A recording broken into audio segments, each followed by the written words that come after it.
Buenos días a este nuevo gran seminario, el día de los miércoles de la sección de anestesiología y reanimación de la Universidad de Antioquia. Mi nombre es Cristian Manuel Carvajal Palacio, soy residente de segundo año. Hoy vamos a hablar del tema de anestesia en la cirugía gástrica mayor, la esofagectomía y el ascenso gástrico. Agradezco al doctor Mario Gutiérrez por su acompañamiento durante la realización de esta charla. Los tópicos que vamos a tratar en esta mañana va a ser, hablaremos un poco sobre la introducción al tema, daremos unos puntos de la valoración preanestésica, hablaremos del manejo intraoperatorio y manejo analgésico de estos pacientes, finalmente daremos unos puntos de las complicaciones y la calidad de vida de los pacientes después de esta cirugía y finalizaremos con unas conclusiones del tema. En cuanto a introducción, hablando un poco de anatomía, el esófago adulto es un tubo muscular de 18 a 26 centímetros de longitud que actúa como un conducto para el paso de los alimentos desde la cavidad oral hasta el estómago. Va a constar de tres porciones: una porción cervical que mide aproximadamente 5 centímetros, una porción torácica que mide aproximadamente 16 centímetros y una porción abdominal que mide unos 3 centímetros. El esófago comienza a nivel de la orofaringe y luego ingresa al mediastino superior detrás de la tráquea y del nervio laringio recurrente izquierdo. Va a pasar al mediastino posterior detrás del bronquio principal izquierdo y va a continuar caudalmente pasando posterior a la aurícula izquierda pero anterior a la aorta torácica descendente. A nivel de T10, el esófago se une al estómago en el cardias después de pasar por el hiato en el diafragma derecho. Hablando de la irrigación, el esófago superior va a estar irrigado por rama de las arterias tiroideas, tanto superiores como inferiores. El esófago medio va a estar irrigado por ramas directamente de la aorta descendente y ramas de las arterias bronquiales e intercostales derechas.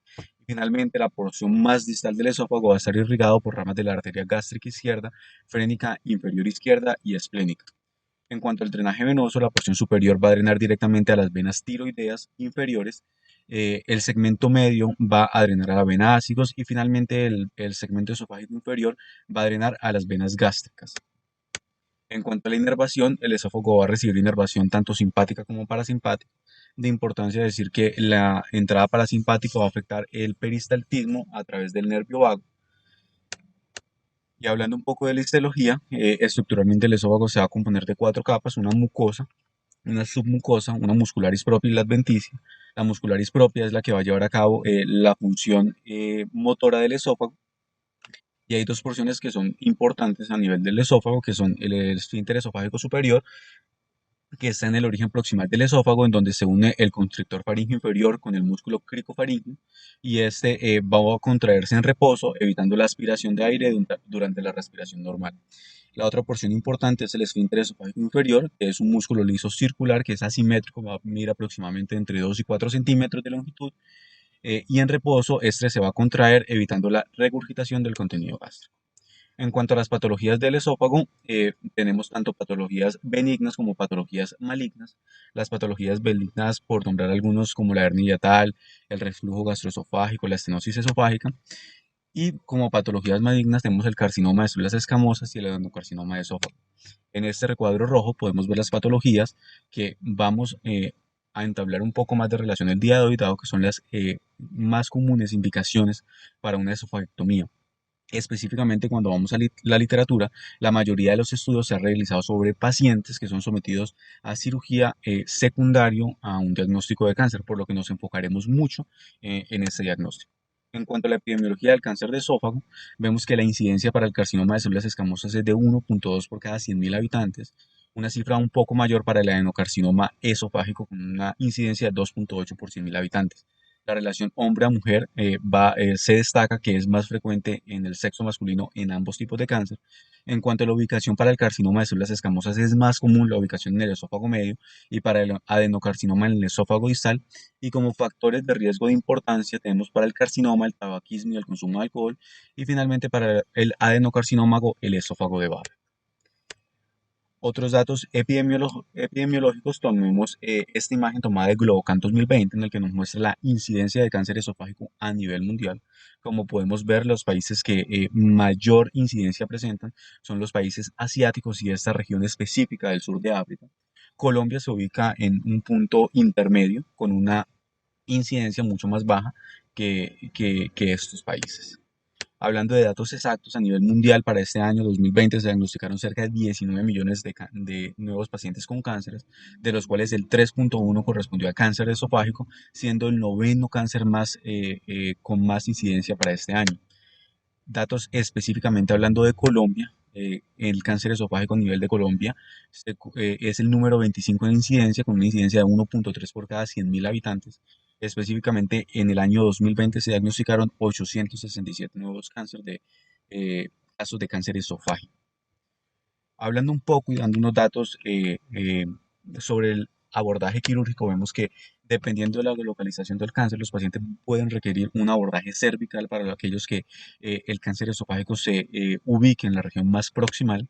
El abordaje torácico puede requerir la necesidad del aislamiento pulmonar o no, según la técnica quirúrgica que se decida llevar a cabo. Hay técnicas en las cuales la cirugía se lleva a cabo en prono y no se necesita el aislamiento pulmonar, pero en la mayoría de estas sí se requiere un aislamiento pulmonar, dado que la cirugía se hace a través de una toracoscopia, una toracotomía. Se requiere un abordaje abdominal adicional y esto en la búsqueda de la formación de ese neoesófago, dado que se reseca el esófago que está comprometido por el tumor o por la patología de base. Se realiza ese neoesófago a partir de otras vísceras abdominales como el estómago, el intestino delgado o el colon. Finalmente, este neoesófago se realiza un ascenso hasta la región torácica para generar una anastomosis con la porción proximal del esófago y así permitir una nueva vía para la alimentación. En cuanto a las técnicas quirúrgicas, vemos que hay tanto cirugías abiertas como cirugías mínimamente invasivas. Cuando los estudios comparan estas dos técnicas, vemos que la cirugía, les traigo esta revisión sistemática y metaanálisis, en las cuales miraron la tasa de complicaciones y mortalidad para ambas técnicas. Fue un metaanálisis que reunió artículos entre el 2015 y el 2020, incluyeron un total de 31 artículos con un total de 34.465 pacientes. No hubo diferencias estadísticamente significativas ni en mortalidad ni en complicaciones mayores. Sí se presentó una disminución en favor de las técnicas mínimamente invasivas para la presencia de complicaciones cardiovasculares, una diferencia estadísticamente significativa, al igual que para las complicaciones respiratorias, con un RR de 0,55, aunque en este caso la heterogeneidad fue un poco más alta. Cuando le preguntan a los pacientes sobre cómo son los resultados de los pacientes que son sometidos a estas dos técnicas, les traigo esta revisión sistemática en la cual en general los estudios siempre nos hablan de que las técnicas de esofagectomía mínimamente invasiva son reportadas por los pacientes como una mejor calidad de vida, con mejor funcionamiento físico, mejor capacidad física, mejor control del dolor, menor presencia de sensación de disnea y en general una mejor sensación de salud en general. ¿Qué nos dice ERAS de estas dos técnicas? Nos dice que tanto el abordaje abierto como el mínimamente invasivo o híbrido para la esofagectomía pueden producir resultados aceptables. El mínimamente invasivo es factible y seguro y se ha asociado con una menor pérdida de sangre perioperatoria, tasas reducidas de infección pulmonar y estancias hospitalarias más cortas. Como vemos, la tendencia nos lleva a las técnicas mínimamente invasivas también para este procedimiento quirúrgico. Hablando unos puntos de la valoración preanestésica, este cuadro es tomado de la Guía Europea para la Valoración Cardiovascular de los pacientes que son sometidos a cirugía no cardíaca. Vemos que la esofagectomía se considera un procedimiento de alto riesgo, con un riesgo a 30 días de muerte cardiovascular, de infarto agudo del miocardio y de accidente cerebrovascular mayor al 5%. En general, la incidencia de complicaciones para este modelo quirúrgico puede ascender a valores tan altos como hasta el 70%. En equipos quirúrgicos en donde esta cirugía es una cirugía mucho más habitual, las tasas de mortalidad pueden ser un poco más bajas. Les comparto estos dos estudios, ambos publicados en el 2019. El primero es una cohorte prospectiva que incluyó 24 centros de 14 países, entre ellos Brasil, Estados Unidos, países de Europa y países de Asia. En total incluyeron 2.704 países, el 95,6% se sometieron a esofagectomía con diagnóstico de cáncer, el 52% fueron llevados a cirugía abierta y el 47,9% a cirugía mínimamente invasiva. Ellos encontraron que la incidencia global de complicaciones para esta cohorte fue del 59%, siendo la más frecuente de ellas la neumonía, con un 14,6% de las complicaciones. La mortalidad a 30 días se ubicó en el 2,4% y la mortalidad a 90 días en el 4,5%. La segunda cohorte es una cohorte retrospectiva tomada de la base de datos de la Sociedad de Cirugía Torácica de Estados Unidos. Incluyó pacientes entre el 2008 y el 2017, un total de 11.947 pacientes sometidos a esofagectomía, de los cuales el 63,9 presentaron algún evento en el posoperatorio. Estos eventos se relacionaron con un aumento del riesgo de síndrome de dificultad respiratoria del agudo, un riesgo aumentado de reintubación y de falla renal posoperatoria. La mortalidad para esta cohorte se ubicó en el 3,3%. Eso nos muestra que en sitios en donde esta cirugía se considere de alto volumen, pueden generar unas tasas de complicaciones menores que las que nos reportan las tablas de la guía europea. Continuando con la guía europea, nos encontramos este algoritmo con las recomendaciones para la valoración cardiovascular. La esofagectomía, hacer un procedimiento de alto riesgo cardiovascular, se encuentra en este recuadro que señalo en rojo. Nos dividen entonces los pacientes de tres características. En pacientes mayores de 45 años que no presentan factores de riesgo ni enfermedad cardiovascular, con una recomendación clase 2A, se van a beneficiar de electrocardiograma y biomarcadores, siendo los biomarcadores el ProBNP, el BNP y la troponina, tanto antes como después del procedimiento. Para los pacientes que tengan más de 65 años o factores de riesgo cardiovascular, con una recomendación clase 1, se recomienda un electrocardiograma y biomarcadores y la evaluación de la capacidad funcional. Adicional a eso, los pacientes que ya presenten una enfermedad cardiovascular establecida, adicional a lo anteriormente descrito, se recomienda la valoración por cardiología como parte de un manejo multidisciplinar de estos pacientes. Y es que esta valoración cardiovascular de estos pacientes toma una vital importancia en este modelo quirúrgico. Les comparto estos dos estudios. El primero, una cohorte retrospectiva de Seúl, Corea, que tomó pacientes entre el 2001 y el 2005, un total de 427 pacientes. Para esta cohorte, la incidencia de arritmias en el intraoperatorio fue del 17,1%, con una tasa de recurrencia de hasta el 37,2% durante los 3 primeros días del postoperatorio. Un estudio un poco más reciente, publicado en el 2021, es una cohorte prospectiva de Japón, un solo centro. Se tomaron pacientes entre enero del 2016 y julio del 2017, un total de 200 pacientes. Ellos lo que querían mirar era el valor predictivo de la ecocardiografía para predecir la presencia de fibrilación auricular en el postoperatorio. Para esta cohorte la fibrilación se presentó del 25,5% y encontraron como valores predictivos un diámetro de la aurícula derecha mayor a 36 milímetros con un UR de 2,47, una relación de la onda E' con la onda E con la onda E', con un OR mayor a 8,45 con un OR de 3,64 como factores que podrían predecir la presencia de una fibrilación auricular en el posoperatorio. Como podemos ver, las complicaciones cardiovasculares tanto intra como en el posoperatorio son frecuentes para este modelo quirúrgico, por lo cual es de vital importancia una adecuada valoración preoperatoria de los pacientes. ¿Qué otras pruebas nos describe la literatura? Entonces les traigo la prueba del ejercicio cardiovascular, el CPET. Los resultados de este estudio se han utilizado tanto para guiar la optimización preoperatoria como para predecir complicaciones cardiovasculares postoperatorias. La evidencia respalda su uso de algunos parámetros derivados de este estudio, aunque no se debe realizar de manera rutinaria, ya que se podría retrasar el procedimiento quirúrgico y además es un estudio que es bastante costoso. Entonces, ¿qué parámetros son importantes? Un umbral anaeróbico menor de 11 mililitros por minuto por kilogramo de peso se ha relacionado con aumento de las complicaciones postoperatorias y aumento de la mortalidad. Adicional a eso, la presencia de isquemia miocárdica durante la realización de este examen también está asociado con peores desenlaces. ¿Qué otros valores son importantes? Se considera importante clasificar los pacientes según el VO2 máximo. Para pacientes con un VO2 máximo mayor de 20 se consideran pacientes de bajo riesgo de complicaciones. Un VO2 máximo intermedio entre 15 y 20 se considera un riesgo intermedio para el desarrollo de complicaciones. Y finalmente, los pacientes que tienen un VO2 máximo menor de 15 son los que mayor riesgo van a tener de presentar complicaciones tanto intra como en el postoperatorio. ¿Qué tenemos para decir de la anemia preoperatoria? Entonces, entre el 40 y el 60% de los pacientes con cáncer presentan anemia en algún momento de su evaluación inicial. Esta anemia puede deberse con mayor frecuencia a la inflamación crónica o la deficiencia funcional de hierro, aunque las deficiencias verdaderas como la deficiencia verdadera de hierro o la deficiencia de ácido fólico y vitamina B12 también son una causa muy importante de anemia en esta población.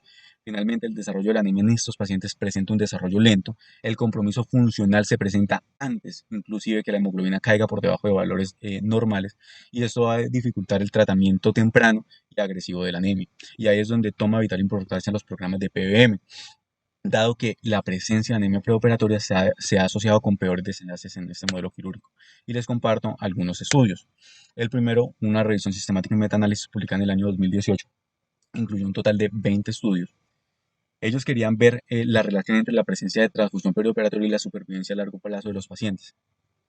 Ellos encontraron que la transfusión perioperatoria se relacionó con una supervivencia reducida a largo plazo de los pacientes con un HR 1,9, con un intervalo de confianza estadísticamente significativo y con una heterogeneidad moderada.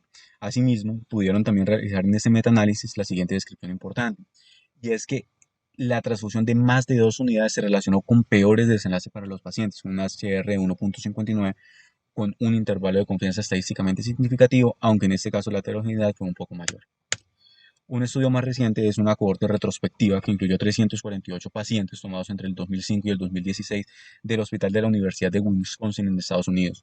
Se le hizo a los pacientes un seguimiento variable, en general la mayoría de ellos fue a 33 meses, aunque el rango fue entre 1 y 152 meses. La edad promedio de estos pacientes fue de 65 años y el 79% de ellos eran hombres. La anemia se encontró en el momento del diagnóstico de cáncer en el 42% de los pacientes y este porcentaje subió hasta el 64% en el momento preoperatorio. La tasa de transfusión para esta cohorte fue del 22%. ¿Qué encontraron ellos?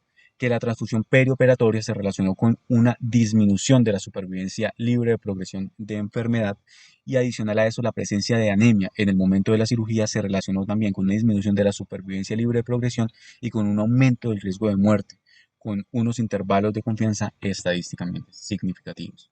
Entonces, esto se los quiero mostrar porque acá es de vital importancia la preoptimización del paciente para poder llevar el mejor paciente con las mejores condiciones posibles al procedimiento quirúrgico para disminuir las posibles complicaciones que, como ya les he descrito en varias oportunidades, son bastante importantes en este modelo quirúrgico.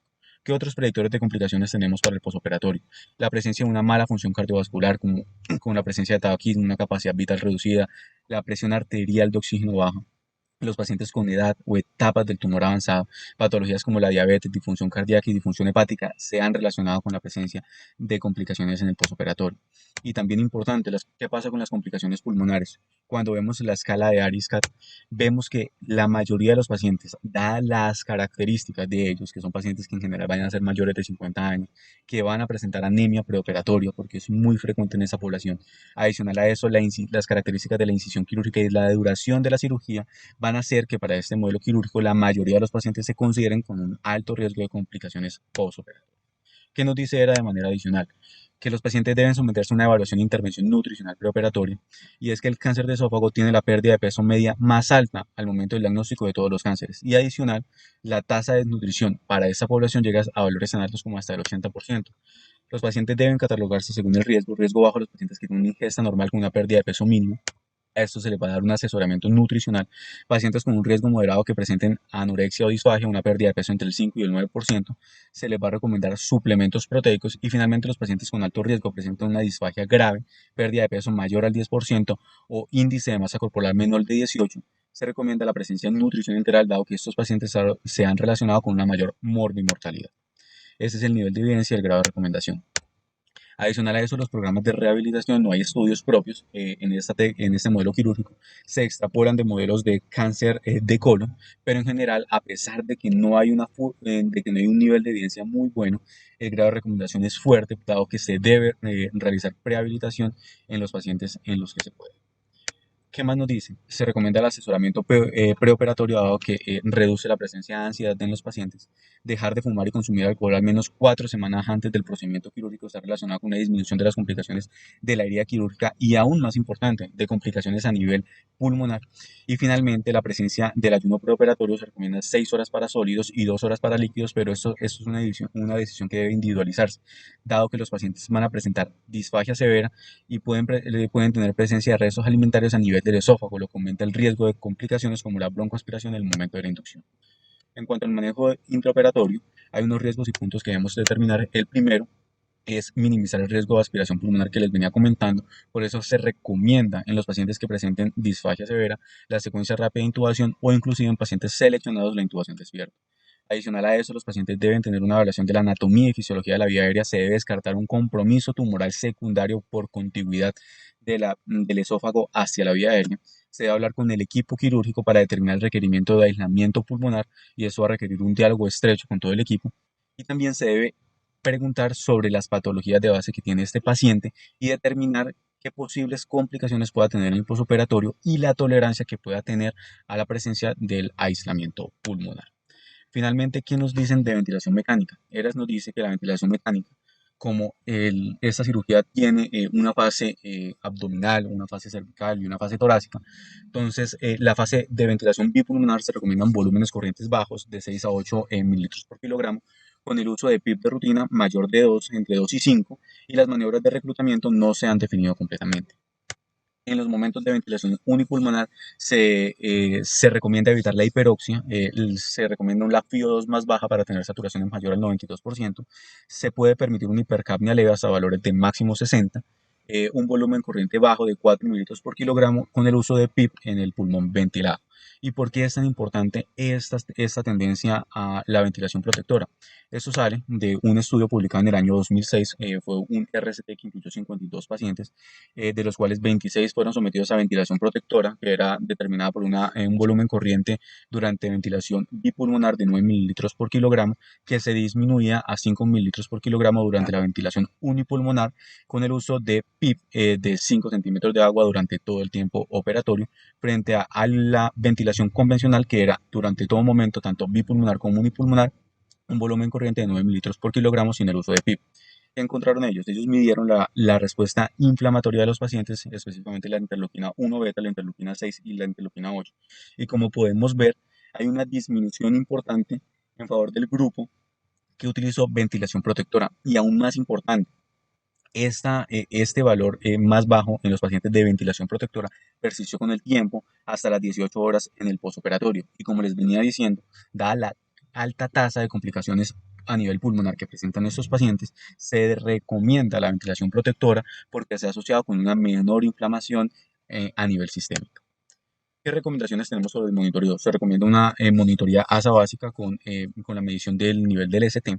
Adicional a eso, casi que como regla general, el uso de una línea arterial para permitir una valoración hemodinámica mucho más continua del paciente. Y adicional a esto nos permite la toma de gases arteriales seriados para vigilar el mantenimiento intraoperatorio del paciente, teniendo en cuenta que este es un procedimiento quirúrgico que puede ser muy largo.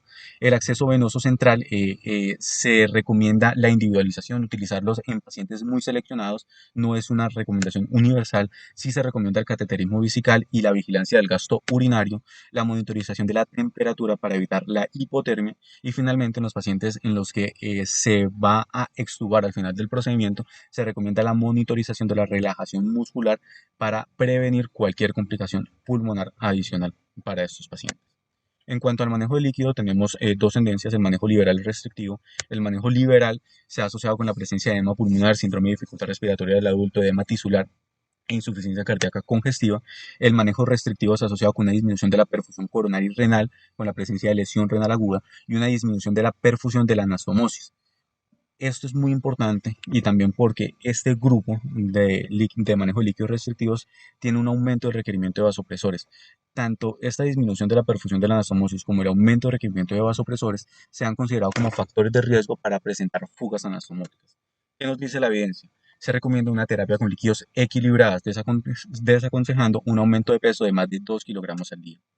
Para esto les traigo algunos estudios. El primero es una cohorte retrospectiva publicada en el año 2021, una cohorte del Hospital Universitario de Leuven en Bélgica. Se analizaron un total de 103 pacientes, de los cuales el grupo 0 no presentaron ni sobrecarga de líquidos ni uso de vasopresor, un total de 35 pacientes. El grupo 1 no tenía sobrecarga de líquidos, pero sí requirieron vasopresores, que fue la mayoría de ellos, 50 pacientes. Y el grupo 2 presentaron sobrecarga de líquidos con o sin el uso de vasopresores, que fue 18 pacientes. ¿Qué encontraron ellos? Que hay una diferencia en las complicaciones, en la presencia de complicaciones respiratorias en los tres grupos. Para el grupo sin sobrecarga y sin uso de vasopresores, las complicaciones se presentaron en el 20% de ellos. Para el grupo con uso de vasopresor pero sin sobrecarga de líquidos, se presentaron en el 42%. Y para el grupo de sobrecarga hídrica se presentó en el 61%, con unas diferencias estadísticamente significativas. Encontraron que la sobrecarga de líquidos se asoció con un aumento de riesgo 9.22 veces de desarrollar complicaciones respiratorias en el posoperatorio, y el uso de vasopresores se asoció con un aumento de riesgo 3.12 veces mayor de presentar complicaciones. Finalmente, ellos nos describen que es importante una terapia equilibrada para el manejo de estos pacientes, y que se demuestra que ni la sobrecarga de líquidos ni el uso de vasopresores se deben recomendar en este modelo. ¿Qué tenemos sobre terapia guiada por metas en esofagectomía? Les comparto este estudio publicado en el año 2019. Es un RCT que se realizó en Suecia. Fueron 64 pacientes. Incluyeron pacientes entre el 31 de octubre del 2011 y el 8 de septiembre del 2015. A la mitad de estos fueron sometidos a un grupo guiado por metas y la otra mitad con un manejo de líquidos como tradicional. Ellos encontraron que la terapia guiada por metas se asoció con un aumento del uso de dobutamina, 27 de 30 pacientes en el grupo de intervención y 9 de 29 en el grupo de control. No hubo mortalidad en ninguno de los dos grupos en el periodo de observación durante 30 días. Se presentó una muerte en cada uno de los grupos durante toda la hospitalización y no hubo ninguna diferencia en la incidencia de complicaciones en general. Finalmente, ellos dicen que la terapia dirigida por objetivos durante la resección esofágica no resultó en una reducción de la incidencia de complicaciones postoperatorias ni de mortalidad. Otros estudios, publicado en el año 2017, es una cohorte retrospectiva que, que incluyó a los pacientes después de la implementación de un programa de terapia guiadas por metas. Entonces, la primera parte del estudio se hizo antes de implementar este programa y la segunda parte los pacientes que ya después de que se hubiera implementado el programa de terapia guiadas por metas. Fueron 99 pacientes antes y 100 pacientes después. Ellos encontraron que no hubo diferencias en la proporción de complicaciones en general, ni de estancia hospitalaria, ni de mortalidad. La incidencia de estancia prolongada en UCI, que se consideró mayor a 48 horas, se redujo en el grupo de terapia guiada por metas. Y adicional a eso, cuando se hizo un análisis secundario de las tasas de complicaciones, que sí se demostró una disminución de la presencia de neumonía, de abscesos mediastínicos y de necrosis del tubo gástrico en el grupo de terapia guiada por metas. Acá podemos ver ya algunos resultados que se muestran a favor de la terapia guiada por metas. Este es otro estudio realizado en Japón, publicado en el año 2020. Es un RCT que incluyó 232 pacientes, 115 con terapia guiadas por metas versus 117 con una terapia tradicional. Encontraron ellos que la morbilidad y mortalidad fue mayor en el grupo control, 19 versus 35, con una reducción absoluta del riesgo para la terapia guiada con metas del 15.9%, con un intervalo de confianza estadísticamente significativo. La terapia guiada por metas se asoció con una menor episodio de fibrilación auricular, que como ya le había descrito es bastante frecuente en este modelo quirúrgico. Adicional a eso también se asoció con una disminución de la presencia de insuficiencia respiratoria y de reingreso a la unidad de cuidados. ¿Qué nos dice ERA sobre el manejo con líquidos? Ellos nos recomiendan un equilibrio óptimo de líquidos, que ese debe ser nuestro objetivo y tener en cuenta todos los factores que puedan contribuir a este, y se debe evitar el equilibrio positivo que dé lugar a un aumento de peso mayor a 2 kilogramos día, con un nivel de evidencia alto y un grado de recomendación fuerte. La fluidoterapia dirigida por objetivos puede valer la pena para pacientes de mayor riesgo que no van a formar parte de un programa de ERAS formal. Y finalmente, se recomienda el uso equilibrado de cristaloides para la reposición de líquidos. ¿Qué otros puntos nos habla el ERAS del intraoperatorio? Se recomienda la profilaxis y el manejo de las náuseas y vómito para el postoperatorio. Se recomienda un adecuado vigilancia de la temperatura con un manejo tanto preventivo como activo de la hipotermia. Se recomienda un control glucémico y finalmente la decisión de la UCI postoperatoria debe ser individualizada y no todos los pacientes como regla general deben ir a una UCI. Esto debe ser individualizada en los pacientes que verdaderamente se van a beneficiar de una vigilancia en la unidad de cuidados intensivos. ¿Qué tenemos sobre el manejo analgésico? En general, la epidural es la mejor herramienta disponible para el control postoperatorio en los pacientes que van a ser sometidos a una toracotomía. Se le han atribuido tres ventajas importantes. El primero es que parece aumentar el flujo sanguíneo visceral, por lo cual nos puede aumentar el flujo sobre esa anastomosis. Adicional a eso, se ha relacionado con un mejor funcionamiento pulmonar en los pacientes que tienen analgesia epidural. Y finalmente, también se le da un valor de protección sobre la presencia de dolor crónico posterior a una toracotomía. Los bloqueos de nervio periférico son menos invasivos y menos riesgosos que la analgesia epidural y podrían ser una opción correcta en un enfoque multimodal. Hay varios estudios que apoyan su uso asociado a opioide intratecal con unos muy buenos resultados. La analgesia IV, rápidamente el paracetamol va a reducir el consumo de opioides en el postoperatorio. Los AINES generan una preocupación importante tanto por la fuga anastomosis como por la lesión renal aguda, y el papel de los complementos como los gabapentinoides, el magnesio, la lidocaína y la ketamina no se encuentran bien establecidos y la decisión realmente se debe individualizar. En cuanto al ERAS, nos dice que la analgesia epidural torácica debe ser considerada como el método de primera línea para la analgesia postoperatoria después de una esofagectomía. nos dice que la analgesia paravertebral es una buena alternativa a la analgesia con epidural torácica después de la esofagectomía. El paracetamol se debe administrar de manera regular después de todo procedimiento, dado que se asocia con un menor consumo de opioides. Y finalmente, los AINES deben de ser individualizados teniendo en cuenta la complejidad, dificultad de la cirugía, la edad de los pacientes y la función renal de los mismos. Los otros medicamentos como los gabapentinoides no tienen una adecuada evidencia, al igual que la ketamina, el magnesio y la infusión de lidocaína. Realmente esta decisión debe ser individualizada, dado que no tiene un soporte adecuado en la literatura.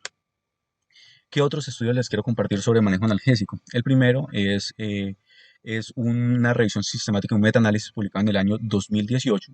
Se incluyeron un total de 10 estudios para 891 pacientes.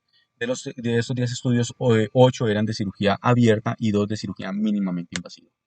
Cuando hicieron el metaanálisis, ellos analizaron el dolor posoperatorio a 24 horas, no encontraron diferencias estadísticamente significativas entre la analgesia epidural ni sistémica, ni a las 48 horas.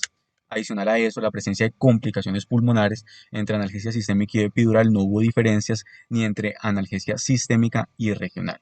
Finalmente, ellos concluyen el estudio diciendo que se necesita mejores estudios para poder dar una recomendación definitiva, pero que la evidencia hasta el momento que ellos recolectaron con este metaanálisis no muestra un beneficio adicional de la analgesia epidural o regional frente a la sistémica. ¿Qué otros estudios tenemos específicamente sobre cirugía mínimamente invasiva? Este, publicado en el año 2022, es tomado una base de datos de Japón, es una cohorte retrospectiva, incluyó 12.688 pacientes, fueron elegibles, y de estos la epidural torácica se utilizó en 9.954 pacientes. La recolección de los pacientes fue entre abril del 2014 y marzo del 2019.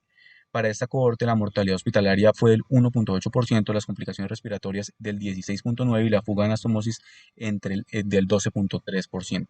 El uso de la epidural se asoció con una disminución significativa de la mortalidad hospitalaria con un OR de 0.46, de las complicaciones respiratorias y de la fuga de la anastomosis. Ellos nos hablan que esto se ve relacionado con lo que ya les venía diciendo anteriormente, con un aumento de la irrigación sobre la fuga de la anastomosis, y que la epidural se ha asociado con un mejor funcionamiento pulmonar. Al ser estas las dos complicaciones más importantes en este modelo quirúrgico, la mortalidad hospitalaria va a disminuir. Este estudio de este año, publicado en abril del 2023, es un RCT que incluyó 168 pacientes con cáncer de esófago. Los pacientes fueron recolectados entre febrero del 2020 y diciembre del 2021. Se utilizaron 3 brazos de estudio. El primer brazo eran 56 pacientes que recibieron epidural controlada por el paciente. El segundo brazo eran pacientes que tenían una PSA. Y finalmente el último brazo de estudio era analgesia con bloqueo paravertebral más TAP de un single shot, y se complementaba la analgesia con analgesia IV controlada por el paciente. ¿Qué encontraron ellos? Que no hubo diferencias en el grupo de bloqueo paravertebral versus la epidural torácica en la unidad de cuidados con anestésicos ni a las 24 horas del dolor postoperatorio. Ya sí presentaron diferencias a las 48, 72, 96 y 120 horas. Esto relacionado con que como el bloqueo fue single shot, pues para esta hora ya se espera que el bloqueo realmente no tenga ningún efecto. Encontraron que el grupo de analgesia endovenosa tuvo una puntuación de dolor significativamente más alta en los primeros 4 días después de la cirugía frente a los otros dos grupos, y el uso de oxicodona fue más bajo en el grupo de epidural torácica, seguido del grupo de bloqueo paravertebral, y finalmente el grupo que más se utilizó fue el grupo que tenía analgesia endovenosa única. ¿Y qué nos viene como evidencia? Se está a la espera de los resultados de este estudio, que quizás nos va a dar unas luces definitivas sobre qué diferencia hay entre el manejo analgésico con un bloqueo paravertebral, en este caso con el uso de catéter, versus analgesia epidural para modelos mínimamente invasivos de cirugía esofágica. Es el estudio PEPMEN, es realizado en Holanda, va a incluir 192 pacientes de 4 centros, y este estudio se encuentra en este momento en desarrollo. ¿Qué tenemos adicional de complicaciones y calidad de vida? Este estudio es el estudio láser, es un estudio multicéntrico de 20 centros europeos, fue realizado entre el 2010 y el 2016 en pacientes que se sometieron a cirugía de cáncer de esófago y que después del primer año se encontraban libres de enfermedad. Ellos realizaron unos cuestionarios relacionados con calidad de vida y presencia de sintomatología. De los 1.081 pacientes invitados respondieron 876 el cuestionario, ¿Y qué se encontró? Que el 66,9% afirmó en los últimos 6 meses haber tenido algún síntoma asociado con la cirugía, que el 10,4% de los pacientes continuaba con la pérdida de peso después de la cirugía, que solo el 13,8% de los pacientes volvió a trabajar con las mismas actividades que realizaba antes de llevar a la cirugía, y finalmente que los tres síntomas que más se relacionaron con una peor percepción de calidad de vida fue el dolor en la cicatriz del pecho, el mal humor y la pobre tolerancia al ejercicio. De esa misma cohorte, de la cohorte del estudio láser, se realizó un segundo análisis, se incluyeron 645 pacientes y ellos querían comparar la calidad de vida que tenían los pacientes que tuvieron complicaciones versus los que no tuvieron complicaciones. Encontraron que los pacientes con complicaciones informaron significativamente más presencia de disnea que los pacientes que no tuvieron complicaciones. Esta diferencia fue aún más importante en los pacientes que tuvieron complicaciones graves frente a los que no tuvieron complicaciones, y finalmente el estado de ánimo basado en láser fue más bajo en los pacientes que tuvieron complicaciones graves frente a los que tuvieron complicaciones menores. ¿Y qué tenemos de costos para la salud? Este estudio fue realizado en Suecia, ellos compararon el Registro Nacional Sueco de Cáncer Esofágico y Gástrico con el registro de consumo de atención médica de una región específica, la región de Skåne, para pacientes sometidos a esofagectomía entre el 2010 y el 2015. Un total de 132 pacientes se analizaron, pues de costos de los pacientes. Ellos encontraron que los costos sanitarios totales fueron de 33.500 para el grupo de pacientes que no tenían complicaciones. Esta cifra descendió a 43.800 euros en los pacientes con complicaciones menores y hasta 80.000 euros en los pacientes que tenían complicaciones mayores. La neumonía, la paresia del nervio laríngeo y otras complicaciones en las cuales se incluye la fuga nasomótica, la presencia de náuseas, vómito y dolor abdominal, mostraron una asociación significativamente con un mayor costo en la atención en salud. Como podemos ver, tanto la calidad de vida como la presencia de complicaciones se ven relacionadas con mayores costos, y en general todas las complicaciones que puedan presentar estos pacientes se ven relacionadas con una peor calidad de vida en el futuro. ¿Qué conclusiones les traigo? El primero, que el cáncer de esófago, a pesar de ser el cáncer número 25 en incidencia en nuestro país, es una cirugía que presenta unos retos importantes a nivel de mortalidad, que a pesar de no tener una evidencia fuerte, los estudios muestran una tendencia hacia mejores resultados con técnicas mínimamente invasivas. Dadas las características de la población y del procedimiento quirúrgico, un alto porcentaje de pacientes se van a beneficiar de estudios y programas de rehabilitación preoperatoria. La recomendación actual es el uso de parámetros de ventilación pulmonar protectora tanto en ventilación unipulmonar como bipulmonar. El equilibrio en el manejo de líquidos es importante y la terapia guiada por metas ha mostrado buenos resultados, pero faltan mayores estudios para generar una recomendación universal. La provisión de analgesia postoperatoria adecuada favorece la movilización temprana y la recuperación rápida de los pacientes. La analgesia a través de catéter epidural es el estándar de oro, pero la analgesia regional a través de bloqueos paravertebral y SPI-TAP viene tomando fuerza y muestra resultados prometedores, aunque falta más evidencia. Y finalmente, las complicaciones en la esofagectomía son frecuentes, por lo que desde el punto de vista anestésico, todas las intervenciones que se realicen y generen un impacto positivo en los pacientes van a generar una gran mejora en la calidad de vida y en los costos para los sistemas sanitarios. Les comparto el QR de la bibliografía utilizada para la realización de esta charla. Muchas gracias.